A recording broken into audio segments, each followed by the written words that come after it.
हाय मैत्रिणींनो, सर्वजण कशा आहेत? मस्त आहेत ना? मस्तच राहा. मी अर्चना, कुक विथ अर्चना या चॅनलमध्ये सर्वांचं स्वागत करते. सर्वांना दिवाळीच्या हार्दिक शुभेच्छा. आता आपण दिवाळीच्या फराळाची सुरुवात करणार आहोत. मी शंकरपाळ्यापासून सुरुवात केली.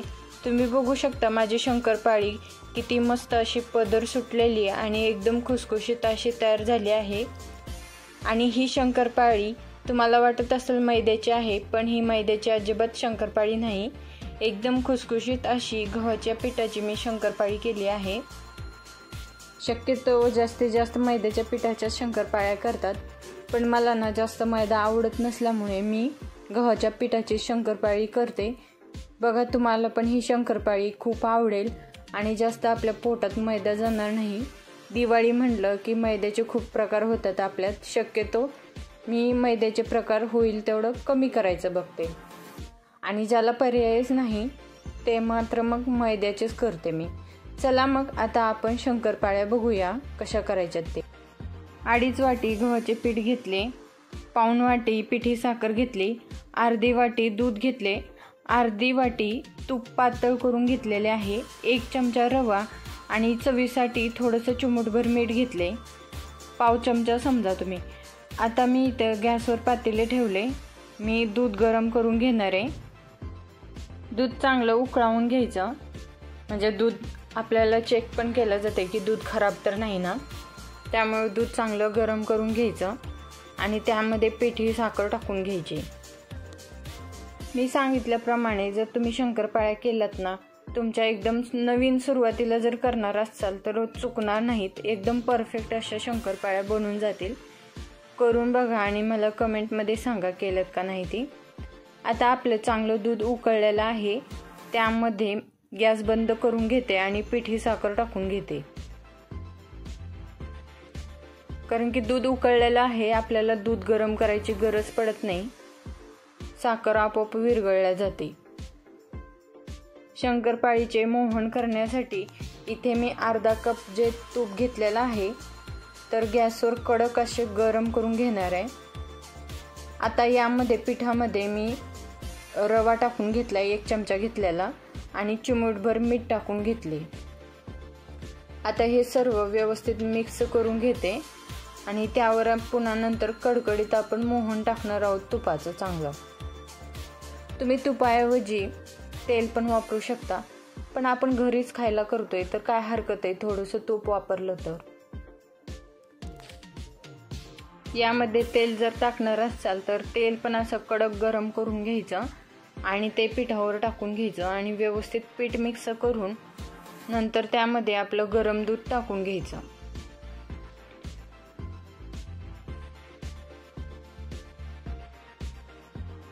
आता तूप चांगलं गरम झाले ते मी सर्व पिठावर ओतून घेते आणि व्यवस्थित आता चमच्याने मिक्स करून घेते. तूप एकदम कडक गरम ओतल्यामुळे हात अजिबात घालू नका, हात भाजण्याची शक्यता असते. त्यामुळे आपण कसं कामाच्या घाईमध्ये गडबडीत असतो आणि विसरून जातो, पटकन हात घालायला जातो, कारण आपल्याला सवयीत पडलेलं असतं. चमच्याने मिक्स केल्याच्या नंतर तूप थोडंसं थंड झालं की हाताने व्यवस्थित सर्व पिठाला लावून घ्यायचं आणि हे आपलं गरम केलेलं दूध आणि साखरेचं मिश्रण त्यामध्ये थोडं थोडं करत टाकून घ्यायचं. तुमचं थोडंसं मिश्रण जर एकदम पातळ जास्त झालं असेल तर त्यामध्ये थोडंसं पीठ पण टाकू शकता. जास्तीत जास्त तुम्ही 4-5 चमचे टाकू शकता पीठ. शंकरपाळ्याचं व्यवस्थित पीठ मळून घेते मी. असं मिक्स करत करत पीठ मळून घ्यायचं आणि त्यावर थोडं थोडं दूध टाकून घ्यायचं. आता मी राहिलेलं सर्वच दूध टाकून घेते आणि व्यवस्थित मिक्स करून घेते. गेल्या वर्षी मी गुळाच्या शंकरपाळ्या केल्या होत्या, ह्या वर्षी साखर घालून केल्यात, पण गव्हाच्या पिठाच्याच केल्या होत्या गेल्या वर्षी पण, आणि ह्या वर्षी पण गव्हाच्या पिठाच्याच आहेत. शंकरपाळ्याचं पीठ थोडंसं साईडला मी काढून ठेवले होते, म्हणजे आपला दुधाचा अंदाज घेऊन त्यात थोडंसं पीठ कमी जास्ती करता येते म्हणून. तुम्ही पण असं करू शकता. आणि फर्स्ट टाइम जर तुम्ही शंकरपाळ्या करत असाल तर असंच करा. म्हणजे काय होईल, तुमचा पिठाचा अंदाज आणि तूप दूध सगळ्याचा मिश्रणाचा अंदाज येईल आणि त्यानुसार तुम्ही पीठ व्यवस्थित मळून घेऊ शकाल। पाव किलोपेक्षा जास्त किंवा पाव किलोपेक्षा कमी पीठ नका घेऊ। 2 वाट्याचं प्रमाण, जर वाट्याचं प्रमाण घेतलं तर 2 वाट्याचं प्रमाण घ्या आणि त्यानुसारच साखर दूध याचं प्रमाण ठेवा, नाहीतर कमी जास्ती प्रमाण केलात तर शंकरपाळी बिघडू शकते। त्यामुळे मी इथे जे प्रमाण दिले त्याप्रमाणे जर तुम्ही केलात शंकरपाळ्या तर तुमच्या एकदम परफेक्ट शंकरपाळी जमणार आहे। अगदी तुम्ही नवीन जरी सुरुवातीला जरी बनवणार असाल। आता पीठ मळून झाल्याच्या नंतर आपण 15 मिनिटासाठी पीठ हे झाकून ठेवणार आहे, म्हणजे हे पीठ रेस्ट केलं ना थोडंसं सेट होतं पीठ, त्यासाठी 15 मिनिटं झाकून ठेवूया हे पीठ।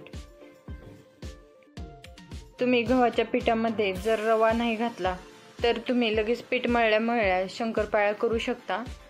आणि हो, तुम्ही गव्हाऐवजी तुम्हाला जर मैद्याच्या शंकरपाळ्या करायचं असेल तरी पण याच प्रमाणात तुम्ही मैद्याच्या पण शंकरपाळ्या करू शकता आणि करून बघा किती मस्त होतात। आता हे 15 मिनिटं झाले आहेत। आता मी छोटे छोटे गोळे करून घेते, छोटे म्हणजे खूप छोटे नाही, मीडियम आकाराचे गोळे करून घेते आणि एक गोळा मस्त असा लाटून तुम्हाला शंकरपाळी कट करून दाखवते। आता अशी मस्त जाडसर पोळी लाटून घ्यायची। आता यामध्ये तूप घातल्यामुळे ते कढाई इकडे तुटल्यासारखं होतात। आता त्याला व्यवस्थित कट करून घ्यायच्या। तुम्हाला मी दाखवते, एवढं प्रमाण ठेवले आहे जाडसर। वाटलं तर तुम्ही याच्यापेक्षा पातळ पण करू शकता, पण खूप जास्त पातळ नका करू, शंकरपाळी जास्त अशी खुसखुशीत होणार नाही। आता बघा, मी शंकरपाळी तुम्हाला हवा असेल त्या आकाराने कट करून घ्या। याप्रमाणे मी कट करून घेते शंकरपाळी। तुम्ही बघू शकता किती मस्त असे पटकन शंकरपाळ्या निघतायत। शंकरपाळी लाटायला चालू झाली की गॅसवर कढई ठेवायची, त्यामध्ये तेल ओतून ठेवायचं, म्हणजे असं गरम होतं। आता हे तेल मस्त गरम झाले, त्यामध्ये मी शंकरपाळी ओतून घेते।